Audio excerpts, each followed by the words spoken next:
Saya jemput Yang Berhormat Kota Marudu.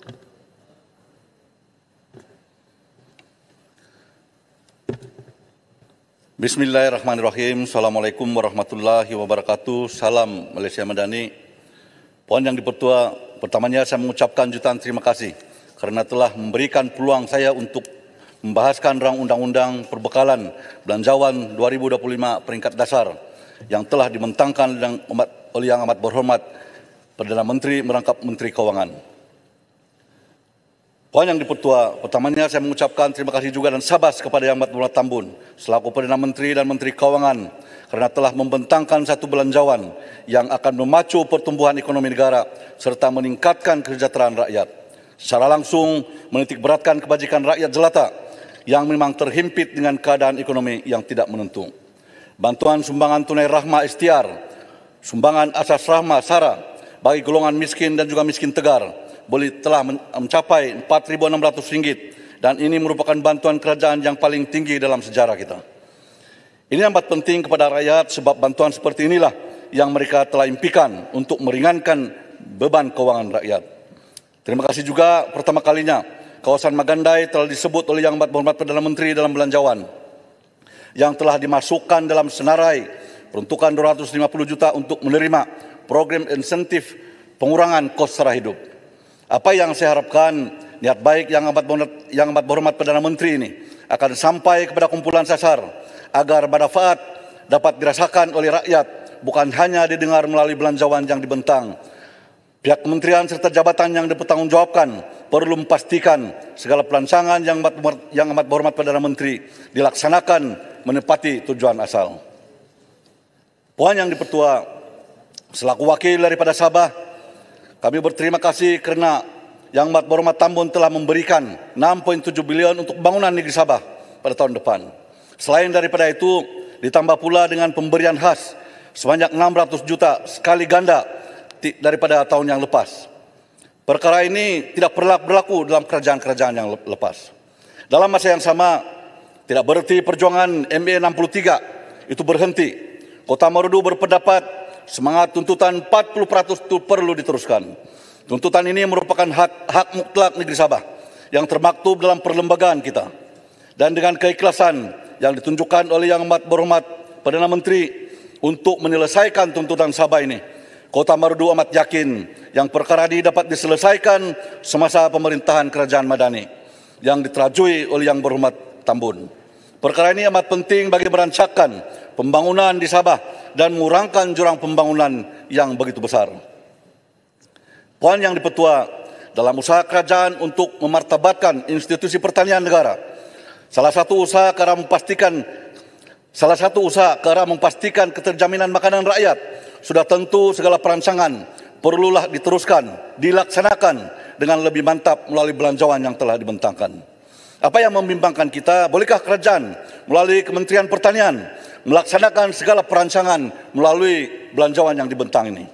Sebagai makluman Dewan Yang Mulia ini, Kota Marudu saja mempunyai kawasan sawah padi seluas 3.358 hektar.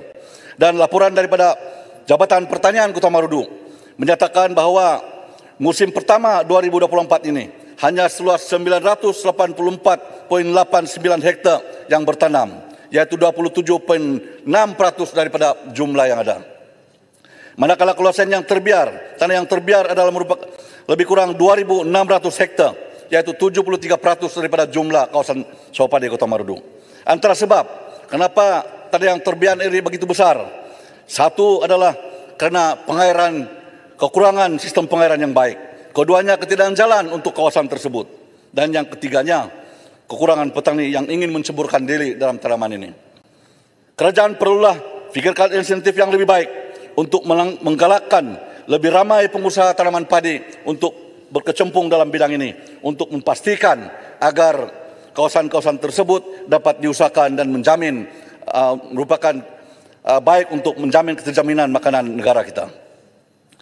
Puan Yang Dipertua, Kota Marudu meminta dan merayu kepada Kementerian Pertanian dan Keterjaminan Makanan supaya konsisten serta melipat gandakan usaha untuk menyediakan infrastruktur serta kemudahan asas yang perlu bagi memastikan kawasan sawah padi yang sesuai dapat diusahakan secara optimum. Bukan hanya bila negara berdepan krisis bekalan makanan, barulah kita mula merancang bagaimana untuk meningkatkan penghasilan bekalan makanan sendiri. Ini amat penting supaya jangan ada lagi krisis bekalan makanan yang akhirnya akan menyukarkan kehidupan rakyat kita. Kita mesti bersedia mengurangkan kebergantungan kepada bekalan daripada negara luar. Kementerian mesti serius supaya bukan saja kita menghasilkan bekalan makanan sendiri, kalau boleh menjadi sebuah negara pengekspor untuk meningkatkan ekonomi rakyat dan juga negara kita. Puan Yang Dipertua, saya juga sadar akan betapa pentingnya pendidikan kepada rakyat kita untuk menjamin masa depan negara yang lebih baik. Ini diakui dalam belanjawan kita. Perbelanjaan terbesar antara semua kementerian adalah Kementerian Pendidikan, lebih kurang 64,2 bilion. Kota Marudu amat mengharapkan cadangan pembinaan SMK Marak-Parak yang telah diluluskan dan diumumkan oleh kerajaan yang lepas perlu diteruskan. Karena kawasan ini agak jauh daripada sekolah menengah yang ada. Ini akan menyebabkan ramai pelajar yang tercicir karena majoriti ibu bapa di kawasan ini terdiri dari golongan miskin dan juga miskin tegar yang tidak berkemampuan untuk mengantar anak mereka ke sekolah yang agak jauh daripada kediaman mereka. Masalah keadaan sekolah daif juga perlu diberikan perhatian. Ada bangunan yang telah disahkan oleh JKR sudah tidak selamat untuk digunakan, tetapi masih digunakan oleh pelajar kita kerana ketiadaan bangunan yang baru. Bukan saja bangunan, pendakwaian elektrik juga yang agak lama, sudah puluhan tahun tidak mempunyai penyelenggaraan yang berkala. Ini tidak selamat kerana litar pintas boleh berlaku yang akan mengakibatkan kebakaran kepada bangunan sekolah kita. Perkara ini menjejaskan keberkesanan suasana pembelajaran yang kondusif. Hari Sabtu yang lepas, saya telah melawat sebuah sekolah di kawasan saya, yaitu SK Sebayan, di daerah Kudat, tapi di bawah Parlimen Kota Marudu. Bangunan sekolahnya pun memang telah disahkan tidak selamat oleh JKR. Rumah guru pula tidak boleh digunakan kerana terlalu usur.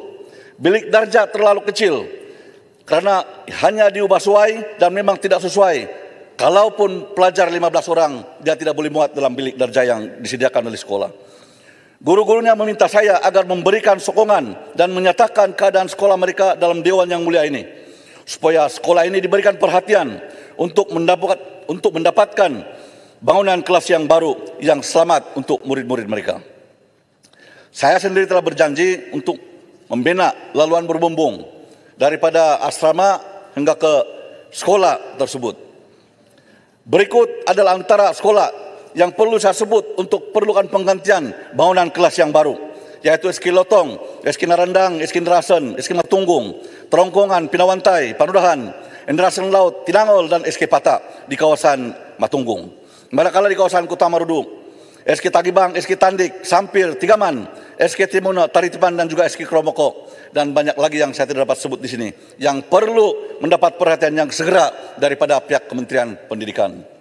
Puan Yang Dipertua, saya merayu dalam Dewan Yang Mulia ini agar bangunan sekolah yang tidak selamat ini, keadaan rumah guru usang dan tidak boleh digunakan, perlu diambil tindakan yang segera. Saya yakin dengan kesungguhan Yang Amat Berhormat Tambun selaku Perdana Menteri dan juga Menteri Keuangan yang sebelum ini telah menyelesaikan masalah tandas sekolah-sekolah di seluruh negara kita. Masalah berkaitan keselamatan bangunan sekolah juga dapat diatasi secara berperingkat. Saya mengharapkan perbelanjaan pembangunan untuk pendidikan sebanyak 6,3 bilion dapat mempertimbangkan untuk keperluan pendidikan daerah Kota Marudu.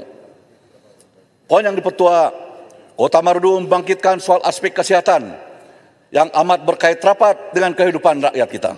Masyarakat luar bandar, terutamanya yang tidak berkemampuan, perlulah dipermudahkan dan diberikan akses kesehatan bagi membina masyarakat yang sihat dan produktif. Sebelum ini saya telah memohon kepada Dewan Yang Mulia ini untuk diwujudkan klinik kesehatan di kawasan Magandai.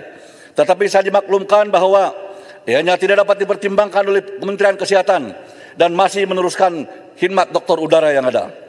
Tapi harus diingat, saya ingin nyatakan dalam Dewan Yang Mulia ini bahawa walaupun ada lawatan doktor udara, ia tidak memenuhi keperluan kesehatan rakyat di kawasan ini.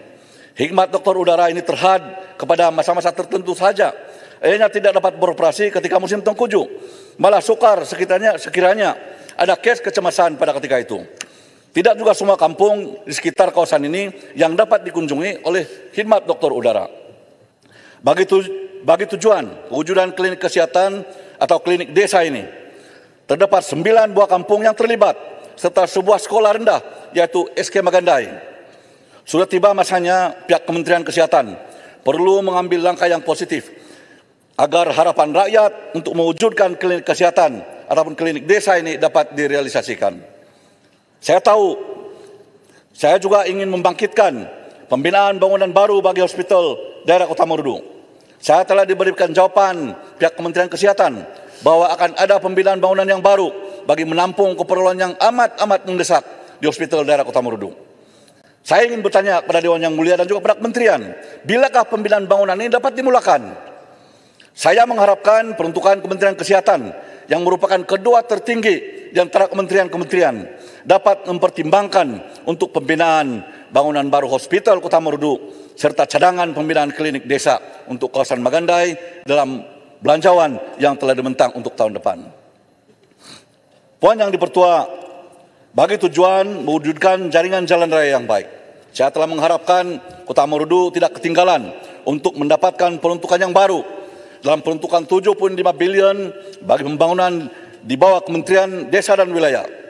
Seperti yang saya nyatakan sebelum ini di Dewan Yang Mulia ini, kalaulah dari dulu setiap tahun kita boleh luluskan peruntukan 1 atau 2 batang jalan, sudah semestinya masalah jalan sudah lama diselesaikan. Apapun, saya mengucapkan berbanyak-banyak terima kasih kepada KKDW dan juga Yang Berhormat Tambun karena telah memberikan kelulusan peruntukan bagi jalan Torintiden sebanyak 169 juta dan juga jalan Sebayan sebanyak 343 juta dalam Parlimen Kota Marudu dalam belanjawan tahun 2024 yang lepas. Untuk belanjawan 2025 ini, melalui peruntukannya begitu besar, saya memohon agar beberapa batang jalan lagi dapat diberikan perhatian, seperti Jalan Gomon Timbagan, Jalan Rampai Bonsiku, Narandang Penempatan Garau, Jalan Penikuan Bodu di kawasan Matunggung. Dan juga untuk kawasan Kota Marudu, Jalan Kirangawan, Jalan Kuromoko, Jalan Sorinsim, Bambangan, Jalan Bombong, Jalan Lingkabungan dan juga Tagibang Garung dapat diberikan perhatian untuk dinaik taraf. Dengan menyediakan jaringan jalan raya yang baik, berarti Kerajaan Madani ke arah menaik taraf kehidupan ekonomi rakyat kita. Secara tidak langsung mereka boleh memperkembangkan aktiviti pertanian yang merupakan sumber utama bagi rakyat kita. Saya juga mohon jasa baik KKDW ataupun JKR agar jalan daripada Soncogon Suyat ke Menisulang, Magandai, Soncogon Paliu dan Soncogon Mogis dapat dinaik taraf daripada Jalan Kayu Balak ke Jalan Gravel bagi mengakhiri kesengsaraan rakyat di kawasan ini. Jalan ini tidak termasuk dalam proyek naik taraf Jalan Tandik Samparitan Soncogon Magandai yang sedang dalam proses pelaksanaan. Tan Sri Yang Dipertua, bagi mengatasi masalah banjir yang berlaku saban tahun, saya telah memohon pihak NGADMA agar mempertimbangkan untuk pembinaan Pusat Pemindahan Kekal Bencana PPKB ya, di kawasan Kota Marudu. Saya telah mendapat balasan bahwa ada dibina tapi di kawasan Pitas. Pitas dengan Kota Marudu adalah kawasan yang berbeza. Dan kawasan Kota Marudu juga seperti berpesta setiap tahun. Kita juga mengalami masalah banjir untuk setiap tahun. Sebab itu amat perlu bagi kita untuk ada satu pemindahan yang tetap, yang kekal dan menyediakan prasarana bagi mangsa-mangsa banjir. Kadang-kadang kita menggunakan sekolah untuk pusat pemindahan dan ini boleh mengganggu pembelajaran di sekolah, juga kadang-kadang untuk mengelakkan juga kerusakan barangan sekolah. Saya juga telah berhubung dengan pihak Angkatan Pertahanan Awam Malaysia, APM, Cawan Kota Marudu, bagi tujuan memperkasakan operasi semasa bencana dan juga kesemasan. APM Kota Marudu amat memerlukan aset-aset untuk operasi mereka, seperti kenderaan pacuan 4 roda, lori, bot, genset, serta mesin pengepam air yang sering digunakan dalam operasi-operasi yang dilaksanakan. Saya berharap melalui keperluan yang mendesak ini dapat direalisasikan dalam peruntukan belanjawan tahun depan yang begitu besar. Tan Sri Yang Dipertua, saya ingin menyentuh tentang pembangunan dan juga kesejahteraan bandar. Sebagai makluman Dewan Yang Mulia ini, tamu atau pasar minggu di Pekan Kota Marudu mempunyai sambutan yang agak tinggi daripada peniaga-peniaga ataupun penjajah-penjajah. Yang majoriti mereka ini daripada kawasan luar bandar. Peniaga-peniaga ini sentiasa berdepan dengan terik matahari dan juga hujan ketika tengkujuh. Memang tidak selesa dan kadang mereka tidak boleh berniaga bila cuaca tidak mengizinkan. Saya mencadangkan kepada Dewan Yang Mulia ini dan juga pada Kementerian Kerajaan Tempatan agar dapat menyediakan peruntukan untuk pembinaan tamu pusat berbumbung yang selesa serta langsung dapat memberikan impak ekonomi kepada rakyat di kawasan Kota Marudu. Begitu juga perparitan kawasan Pekan Kota Marudu yang sering banjir walaupun hujan sekejap akan menenggelamkan tempat peniaga-peniaga dan mewujudkan suasana yang amat kotor. Masalah ini sudah agak lama berlarutan. Majlis Daerah Kota Marudu sudah tidak mampu untuk menyelesaikan masalah ini. Bagi tujuan tersebut, saya memohon kepada Kementerian Kerajaan dan Tempatan bantu Majlis Daerah Kota Marudu untuk memberikan peruntukan penyelenggaraan semula sistem perparitan yang amat kritikal ini. Tan Sri Yang Dipertua, selaku wakil rakyat daripada Sabah, saya juga ingin membangkitkan keperluan untuk menambah kursi parlimen di Sabah dan juga Sarawak. Adalah keperluan yang amat mendesak, bukan semata-mata untuk ingin memenuhi keperluan 35% yang memang terkandung dalam perlembagaan, tetapi apa yang penting adalah keseimbangan pembangunan berdasarkan kepada jumlah kursi parlimen. Sebagai contoh, keluasan Kota Marudu ialah 1.917 km persegi yang hanya mempunyai seorang ahli parlimen dan 3 adun. Berbanding dengan kawasan Perlis, keluasannya 821 km persegi, mempunyai 3 ahli parlimen dan 15 adun. Sudah semestinya peruntukan parlimen dan adun agak jauh berbeza. Perlu difikirkan bahawa penambahan kursi parlimen ini sesuatu yang positif dan mengurangkan jurang pembangunan yang amat ketara dalam masa yang sama dapat memperkukuhkan kedudukan kerajaan persekutuan dengan sokongan yang padu daripada ahli-ahli parlimen Sabah dan Sarawak. Tan Sri Yang Dipertua, saya mohon di Dewan Yang Mulia ini, demi keseimbangan juga kesejahteraan rakyat Sabah dan Sarawak, perkara ini dapat dipertimbangkan, diperhalusi dan dilaksanakan di bawah kepimpinan Kerajaan Madani yang amat berhormat Tambun. Tan Sri Yang Dipertua menyentuh mengenai industri pelancongan di Malaysia, yang mana Malaysia akan menganjurkan tahun melawat Malaysia pada tahun 2026. Sabah keseluruhannya merupakan negeri kedua yang menerima ketiban pelancong terbanyak, teramai di Malaysia. Saya ingin menarik perhatian Kementerian Pelancongan untuk melihat, mempromosi dan membangunkan destinasi tarikan pelancong di luar bandar. Mungkin masih ramai yang tidak mengetahui bahawa Kota Marudu juga sebahagian daripada kawasan Kinabalu UNESCO Global Geoparks, yang di mana kami kaya dengan tarikan pantai yang indah, sungai, hutan dan juga gunung ganang, paya bakau dan juga hidupan liar, serta kepelbagaian budaya yang tetap terpelihara. Namun begitu, infrastruktur pelancongan di Kota Marudu, khususnya kemudahan asas seperti jalan-jalan raya, bekalan air, kemudahan awam, sangat-sangat perlu diberikan perhatian.